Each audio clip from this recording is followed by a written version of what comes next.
কলকাতা টিভির হাতে এসেছে এক্সক্লুসিভ তথ্য। আরজিকর কাণ্ডের ডিএনএ রিপোর্ট কলকাতা টিভির হাতে। চিকিৎসককে ধর্ষণ করে সঞ্জয় রায়, ডিএনএ রিপোর্টে তেমনই ইঙ্গিত সূত্রের খবর। সেন্ট্রাল ফরেন্সিক ল্যাবে ডিএনএ পরীক্ষা হয়, একাধিক নমুনায় মিলেছে সঞ্জয়েরই ডিএনএ। আরজিকরের ঘটনা ঘটিয়েছে সঞ্জয়, কার্যত এই তত্ত্বেই সায় সিবিআই এর।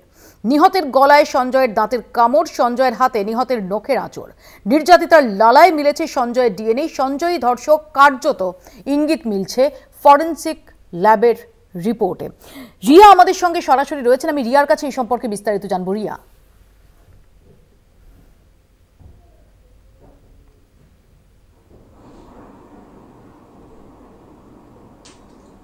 মোপেদি যেটা নিয়ে রীতিমতো জলঘোলা হচ্ছিল যে এই ঘটনায় একজন নাকি একাধিক জন, এবং সেই কারণের জন্যই কিন্তু ডিএনএ টেস্টের দিকে প্রত্যেকেই অপেক্ষা করে বসেছিল যে কবে সেই টেস্ট রিপোর্ট আসবে।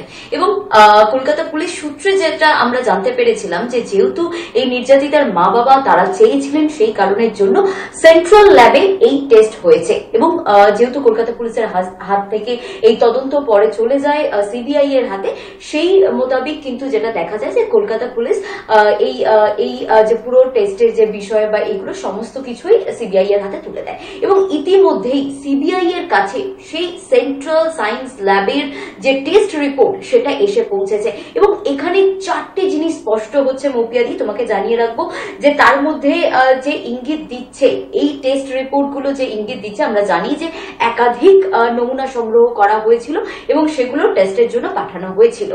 এবং সেখান থেকে তোমাকে জানিয়ে রাখবো যে চারটে পয়েন্ট যেটা অত্যন্ত গুরুত্বপূর্ণ, সেটা হচ্ছে তরুণীর ডাক্তারের গলায় একটি কামড়ের দাগ ছিল। সেই যে কামড়ের দাগ সেটা সঞ্জয় রায়, অর্থাৎ ধৃত সিভিক ভলেন্টিয়ার সঞ্জয় রায়েরই সেই কামড়ের দাগ, এটা কার্যত স্পষ্ট হয়েছে। কারণ সেই টেস্ট রিপোর্ট এমনটাই বলছে বলে আমরা সিবিআই সূত্রে জানতে পারছি। এবং পাশাপাশি তোমাকে জানাবো যে সঞ্জয়ের হাতে পাওয়া গিয়েছিল তরুণীর রেসিস্টেন্স মার্ক, যেটা দেখে প্রথমেই তদন্তকারী আধিকারিকরা তাদের সন্দেহ হয় যে এই সঞ্জয়ের হাতে কেন এতগুলো রেসিস্টেন্স মার্ক। তখন চেরার দাগ বলেই তদন্তকারী আধিকারিকরা তারা বুঝতে পারে। এবং পরে যেটা দেখা যায় তদন্ত যত এগিয়েছে যে এটা রেজিস্ট্যান্স মার্ক, এবং সেই রেজিস্ট্যান্স মার্ক যেটা সেই নমুনা নিয়ে যখন পাঠানো হয় ল্যাবে, সেই রিপোর্ট অনুযায়ী যেটা দেখা যাচ্ছে যে নোকের স্যাম্পল মিলিয়ে দেখা গেছে যে এটা তরুণী ডাক্তারেরই। অর্থাৎ যে রেসিস্ট্যান্ট মার্ক তরুণী নিজে বাঁচার জন্য তার হাত যখন চেপে ধরে এই সঞ্জয় রায়, সেই যে স্যাম্পল, সেই নোকের স্যাম্পল নিয়ে দেখা গিয়েছে যে তা তরুণীরই। সেক্ষেত্রেও কিন্তু স্পষ্ট হচ্ছে যে সেই দিন ঘটনা স্থলে বা সেই ঘটনা ঘটিয়েছে এই সঞ্জয় রায় বলে এটাও কিন্তু স্পষ্ট হচ্ছে। এবং তৃতীয় নম্বর যে পয়েন্ট, যেখানে দেখা যাচ্ছে যে নির্যাতিতার সোয়াব স্যাম্পল যে নেওয়া হয়েছিল তা ম্যাচ করেছে সঞ্জয় রায়ের ডিএনএ এর সঙ্গে।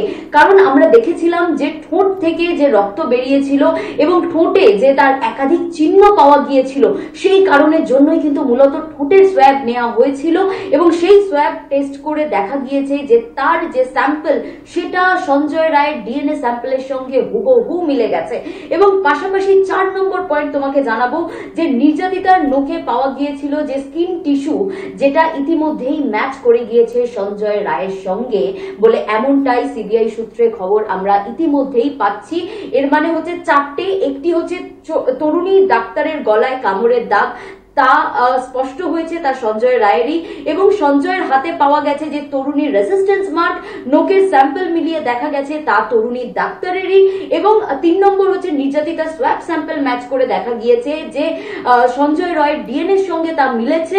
এবং 4 নম্বর পয়েন্ট হচ্ছে নির্যাতিতার নোকে যে স্কিন টিস্যু পাওয়া গিয়েছিল, কারণ আমরা শুনেছিলাম যে তার নোক কাটা রয়েছে, তার নোকে থেকে রক্তক্ষরণ হয়েছে, সেই যে স্কিন টিস্যু সেখান থেকে যে স্যাম্পল নেওয়া হয়েছিল তা ম্যাচ করেছে সঞ্জয় রায়ের সঙ্গে। এই চারটে পয়েন্ট কিন্তু অত্যন্ত গুরুত্বপূর্ণ, যা ইতিমধ্যেই যে টেস্ট রিপোর্ট এসেছে তা কার্যত স্পষ্ট করছে যে সঞ্জয় রায় এই ঘটনা ঘটিয়েছে, বা সঞ্জয় রায় সেই দিন ঘটনার দিনে এই যে নৃশংসভাবে ব্রুটালি মার্ডার এবং রেপের ক্ষেত্রে যে এই সঞ্জয়ের হাত রয়েছে বা সঞ্জয় রয়েছে, সেটা কিন্তু এই রিপোর্ট স্পষ্ট করছে।